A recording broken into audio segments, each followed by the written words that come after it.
రీసెంట్గా Indian government బీజేపీలో ముఖ్య నాయకుడైన ఎల్కే అద్వానీ గారికి మన దేశంలోనే అత్యున్నత పురస్కారమైన భారతరత్నాన్ని ఇచ్చారు.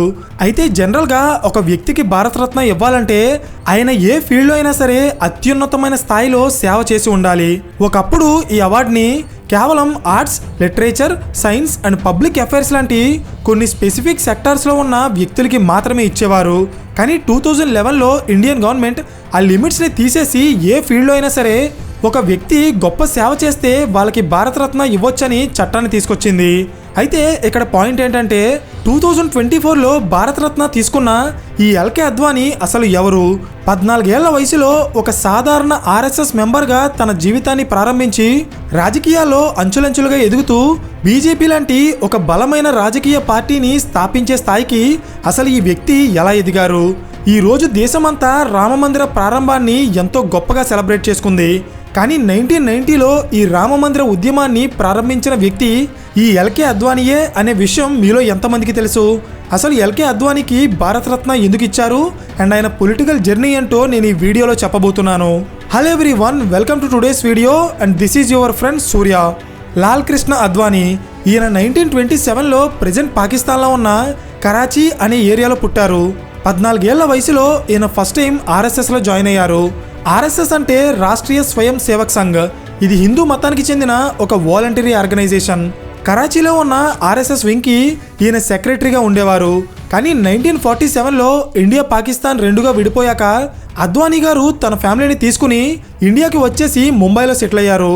1951లో ఆర్ఎస్ఎస్ సంస్థ శ్యాంప్రసాద్ ముఖర్జీ గారి నేతృత్వంలో ఒక పొలిటికల్ పార్టీని స్థాపించింది. అదే బీజేఎస్, భారతీయ జనసంఘ్.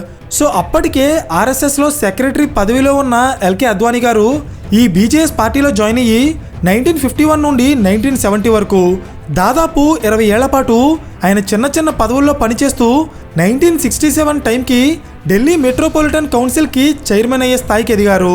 అని ఇక్కడి నుండే ఎల్కే అద్వానీ గారు తన జీవితంలో అసలైన పాలిటిక్స్ స్టార్ట్ చేశారు.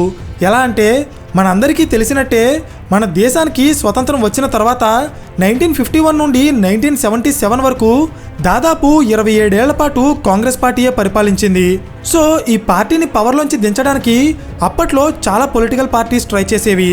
అందులో ఎల్కే అద్వానీ గారు పనిచేస్తున్న బీజేఎస్ పార్టీ కూడా ఉంది. సో 1970లో ఎల్కే అద్వానీ గారు ఫస్ట్ టైం రాజ్యసభ మెంబర్గా పార్లమెంట్లో అడుగుపెట్టారు. అప్పటికి ఇందిరాగాంధీ గారు మన దేశ ప్రధానిగా ఉన్నారు.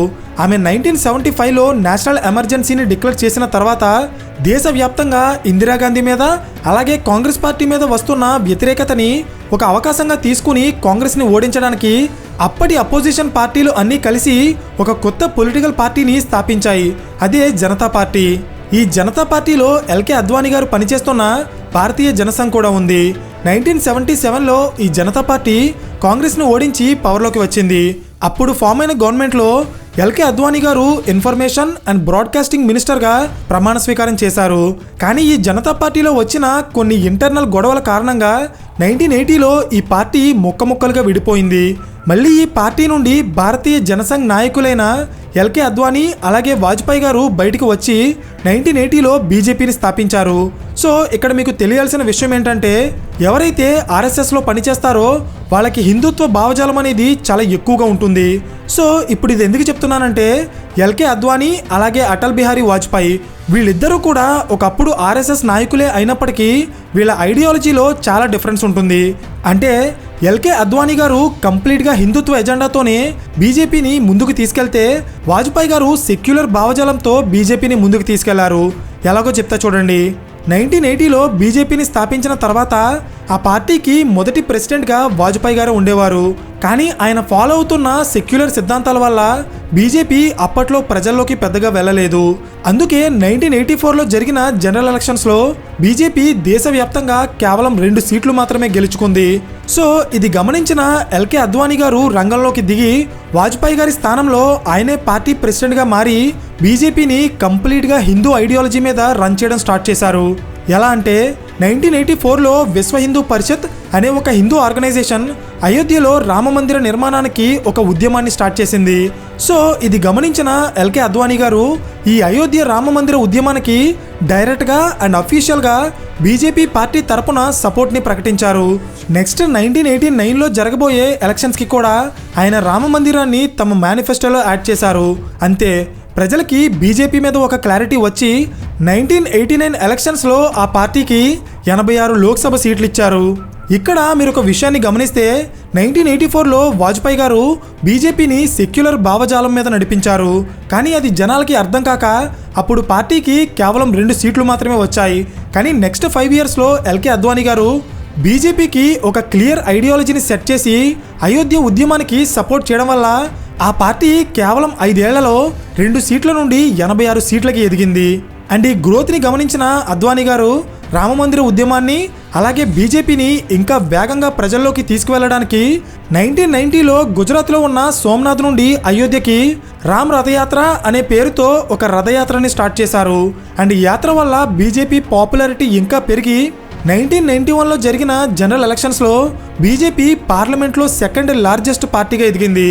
అండ్ సరిగ్గా దీనికి 1 సంవత్సరం తర్వాత అంటే 1992లో అయోధ్యలో ఉన్న బాబ్రీ మసీద్ మీద అటాక్ జరిగింది. అండ్ ఈ అటాక్కి కారణం ఎల్కే అద్వానీ అని ఆయన ప్రజలని రెచ్చగొట్టేలా స్పీచ్లు ఇవ్వడం వల్లే అయోధ్యలో అల్లర్లు చెలరేగాయని ఆయన మీద ఎన్నో కేసులు ఫైల్ అయ్యాయి. కానీ 2020లో ఈ కేసు మీద సిబిఐ స్పెషల్ కోర్ట్ ఒక తీర్పు ఇచ్చింది. ఆ తీర్పులో ఎల్కే అద్వానీ గారు నిర్దోషని, ఆయన అల్లర్లని రెచ్చగొట్టడానికి కాకుండా ఆపడానికే ప్రయత్నించారని తేలింది. ఏదేమైనా 1992లో జరిగిన బాబ్రీ మసీద్ ఇష్యూ వల్ల బీజేపీకి దేశవ్యాప్తంగా పాపులారిటీ పెరిగి ఫైనల్గా 1996లో జరిగిన జనరల్ ఎలక్షన్స్లో ఆ పార్టీ పార్లమెంట్లోనే అత్యధిక సీట్లు గెలిచి ప్రభుత్వాన్ని స్థాపించడానికి సిద్ధమైంది.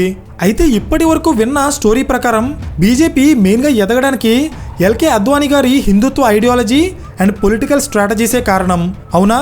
సో దీన్ని బేస్ చేసుకుని చూస్తే ఆ పార్టీలో మొదటిగా ప్రైమ్ మినిస్టర్ అయ్యే అవకాశం ఆయనకే ఉంది.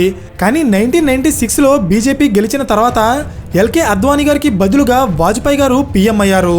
దీనికి కారణం ఏంటంటే 1996 ఎలక్షన్స్లో ఎల్కే అద్వానీ గారు పోటీ చేయలేదు.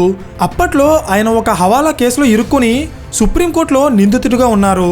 అందుకే పీఎం అవ్వాల్సిన అద్వానీ గారు పక్కకి తప్పుకుంటే ఆ స్థానంలో వాజ్పేయి గారు పీఎం అయ్యారు. కానీ తర్వాత కొన్ని రోజులకి సుప్రీంకోర్టు ఎల్కే అద్వానీ గారిని హవాలా కేసులో నిర్దోషిగా ప్రకటించింది. సో 1998లో అలాగే 1999లో జరిగిన ఎలక్షన్స్లో అద్వానీ గారు గెలిచి హోమ్ మినిస్టర్గా అండ్ డిప్యూటీ ప్రైమ్ మినిస్టర్గా ప్రమాణ స్వీకారం చేశారు.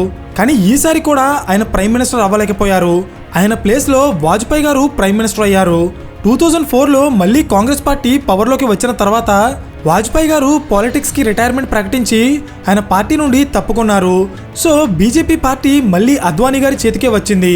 సో ఎలా అయినా ఆ పార్టీని మళ్ళీ పవర్లోకి తీసుకురావడానికి ఆయన కాంగ్రెస్ గవర్నమెంట్ చేస్తున్న తప్పులు అలాగే స్కామ్ల గురించి ప్రజల్లో వివరిస్తూ బీజేపీకి పాపులారిటీని పెంచుతున్న టైంలో వారణాసిలో బాంబ్ బ్లాస్ట్ జరిగి ఎంతోమంది చనిపోయారు. సో ఇది గమనించిన ఎల్కే అద్వానీ గారు కాంగ్రెస్ పార్టీని అలాగే యూపీఏ కూటమిని క్వశ్చన్ చేస్తూ వాళ్ళు టెర్రరిజాన్ని అరికట్టడంలో ఫెయిల్ అయ్యారని ఆయన ప్రజలకి వివరిస్తూ భారత్ సురక్ష యాత్ర అనే పేరుతో దేశ భద్రత కోసం ఒక యాత్ర చేపట్టారు. అండ్ అప్పట్లో ఆ యాత్రకి మంచి రెస్పాన్స్ వచ్చింది. సో ఇది చూసిన BJP party members LK Advani గారిని ఆ పార్టీ తరపున నెక్స్ట్ ప్రైమ్ మినిస్టర్ క్యాండిడేట్గా అనౌన్స్ చేశారు. కానీ మళ్ళీ 2009లో కూడా బీజేపీ ఓడిపోయి కాంగ్రెస్ పవర్లోకి వచ్చింది. సో ఈసారి కూడా ఆయన ప్రైమ్ మినిస్టర్ అవ్వలేకపోయారు. ఇంకా మిగిలిందల్లా 2014 ఎలక్షన్సే. అయితే 2013 వచ్చే వరకు కూడా ఎల్కే అద్వానీ గారే బీజేపీ తరపున పీఎం క్యాండిడేట్గా ఉండేవారు. కానీ 2014 ఎలక్షన్స్ దగ్గర పడ్డాక బీజేపీ పార్టీ మెంబర్స్లో అలాగే పార్టీ క్యాడర్లో కూడా ఒక డౌట్ రైజ్ అయింది. అదేంటంటే 2004 అండ్ 2009 ఈ 2 ఎలక్షన్స్లో కూడా బీజేపీ ఓడిపోయింది. సో ఇప్పుడు ఒక యంగ్ అండ్ డైనమిక్ లీడర్ని అలాగే క్లియర్ పొలిటికల్ ఇమేజ్ ఉన్న వ్యక్తిని కానీ ఇప్పుడు ప్రైమ్ మినిస్టర్ క్యాండిడేట్గా అనౌన్స్ చేయకపోతే మళ్ళీ బీజేపీ 30 ఏళ్ల వెనక్కి వెళ్ళిపోతుందేమో అనే ఆలోచనతో ఆ పార్టీలో ఉన్న ముఖ్య నాయకులంతా కలిసి ఎల్కే అద్వానీ గారి స్థానంలో అప్పటికి గుజరాత్ మోడల్ అనే పేరుతో దేశవ్యాప్తంగా పాపులారిటీ సంపాదించిన నరేంద్ర మోడీని పీఎం క్యాండిడేట్గా అనౌన్స్ చేశారు. సో ఫైనల్గా 2014లో చివరిగా పార్లమెంట్ ఎలక్షన్స్లో పోటీ చేసిన ఎల్కే అద్వానీ గారు ఆ తర్వాత పాలిటిక్స్కి రిటైర్మెంట్ని అనౌన్స్ చేశారు. 2014లో మోడీ గవర్నమెంట్ వచ్చిన తర్వాత ఆయన అమిత్ షాని బీజేపీ పార్టీ ప్రెసిడెంట్గా అనౌన్స్ చేశారు. అంటే మీరు క్లియర్గా గమనిస్తే ఒకప్పుడు బీజేపీలో వాజ్పేయి అలాగే ఎల్కే అద్వానీ ఏ పొజిషన్స్లో ఉండేవారో ఇప్పుడు అవే పొజిషన్స్ని నరేంద్ర మోడీ అలాగే అమిత్ షా రీప్లేస్ చేశారు. కానీ ఇక్కడ ఒక సాడ్ థింగ్ ఏంటంటే బీజేపీని స్థాపించి కేవలం 2 స్థానాల్లో ఉన్న పార్టీని తన హిందుత్వ ఐడియాలజీ అలాగే అగ్రెసివ్ పొలిటికల్ స్పీచెస్తో 1996 వచ్చేటప్పటికి కాంగ్రెస్ని దాటుకుని బీజేపీని ఇండియాలోనే అతిపెద్ద పొలిటికల్ పార్టీగా తీర్చిదిద్దిన ఎల్కే అద్వానీ గారు తన జీవిత కాలంలో ఒక్కసారి కూడా ప్రైమ్ మినిస్టర్ అవ్వలేకపోయారు. ఆయన ప్రధానమంత్రి అవ్వాలనుకున్న ప్రతిసారి ఏదో ఒక కారణం వల్ల ఆయన తప్పుకోవాల్సి వచ్చేది. అయినా కూడా ఆయన ఎప్పుడూ నిరాశ పడకుండా ఇండియన్ పాలిటిక్స్లో ఆయన సంపాదించుకున్న గుర్తింపు అలాగే గౌరవం ముందు ఆయనకి ఏ పదవి కూడా ఎక్కువ కాదని చెప్పి స్లోగా ఆయన రాజకీయాల నుండి తప్పుకున్నారు. అయితే ఇక్కడ మనం గమనించాల్సిన విషయం ఏంటంటే ఇండియాలో ఉన్న చాలామంది రాజకీయ నాయకులు అలాగే పొలిటికల్ పార్టీలు ఎప్పుడూ కూడా డైరెక్ట్గా ఒక మతానికో లేక వర్గానికో వాళ్ళ సపోర్ట్ని అనౌన్స్ చేయవు.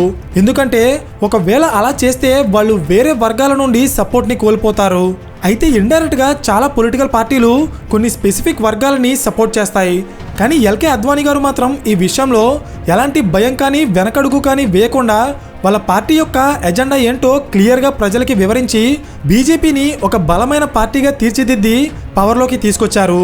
నిజంగా ఇది చాలా కష్టమైన పని. అందుకే మన దేశ రాజకీయాల్లో ఆయన తీసుకొచ్చిన మార్పులకి గాను మన దేశ గవర్నమెంట్ ఆయనకి భారతరత్న ఇచ్చి గౌరవించింది. సో ఫైనల్లీ ఇక్కడ నా క్వశ్చన్ ఏంటంటే ఇప్పటి వరకు ఇండియాలో 50 మందికి భారతరత్న అవార్డులు ఇచ్చారు. అయితే వీళ్ళందరిలో ఎక్కువ మంది రాజకీయ నాయకులే ఉన్నారు. ఇది మీరు ఎప్పుడైనా గమనించారా? ఒకప్పుడు ఈ భారతరత్న అవార్డుని కేవలం art, literature, science and public service లాంటి కేవలం 4 ఫీల్డ్స్లో మాత్రమే ఇచ్చేవారు. కానీ మనం వీడియో స్టార్టింగ్లో చెప్పుకున్నట్టే 2011 తర్వాత ఈ అవార్డుని అన్ని సెక్టార్స్లో ఉన్న గొప్ప వ్యక్తులకి ఇచ్చేలా రూల్స్ని మార్చారు.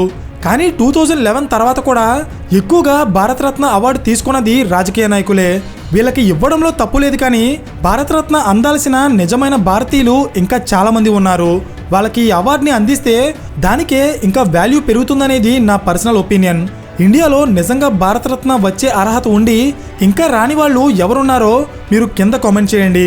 అండ్ ఈ వీడియో మీకు ఇన్ఫర్మేటివ్గా అనిపిస్తే ఖచ్చితంగా లైక్ చేసి ఇలాంటి మరిన్ని పొలిటికల్ కేస్ స్టడీస్ కోసం ఛానల్ని సబ్స్క్రైబ్ చేయండి. పక్కనే ఉన్న గంట సింబల్ ఆన్ చేస్తే మేము వీడియో అప్లోడ్ చేసిన వెంటనే మీకు ఇమ్మీడియట్ నోటిఫికేషన్ వస్తుంది. So thank you for watching and I will see you in the next video. Till then this is your friend Surya signing of.